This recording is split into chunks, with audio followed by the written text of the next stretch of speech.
Inkomplu nħarsu l-qoddim b'tama ġdida, inkomplu naħdmu bla edda, ejja inħallu it-tuffi f'posta.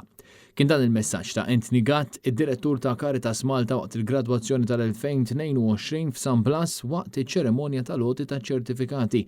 Bit-tema inħarsu l-qoddim, matul iċ-ċeremonja kienu ċelebrati wkoll il-gradwati tas-sena 2021 u l-2020 li minħabba l-pandemija ma setax ikollhom din l-esperjenza qabel. Matul id-diskors tiegħu, id-direttur tal-Caritas wassal messaġġi b'saħħithom dwar sitwazzjonijiet inkwetanti li għandna f'pajjiżna.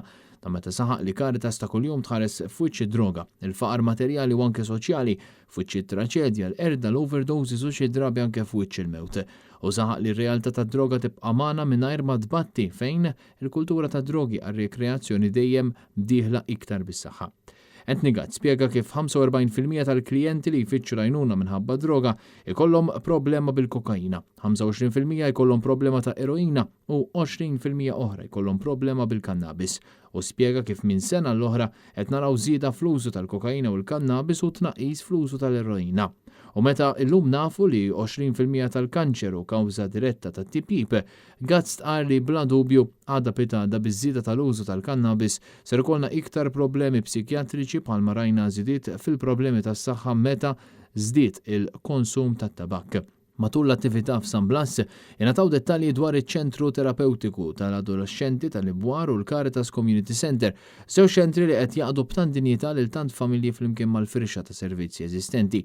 F'sena biss, ingħata servizz speċjalizzat lil 16 żgħażagħ li kellhom bżonn servizz residenzjali, 51 fuq bażi ta' outpatient u 42 membru tal-familja.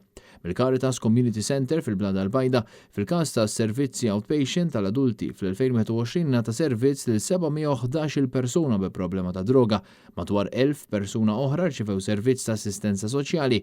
Fil-każ tal-programmi residenzjali ta' riabilitazzjoni mid-droga, Caritas rat 143 persuna. Il-lejla ta' gradwazzjoni ta' persuni li temmew b'suċċess programm ta' riabilitazzjoni mill-użu ta' droga kienet ippreżeduta mill-President ta' Malta George Vella filwaqt li l-Arċisqof Charles J. Xikluna għamel riflessjoni f'din l-okkażjoni ta' ċelebrazzjoni ta' ħajja.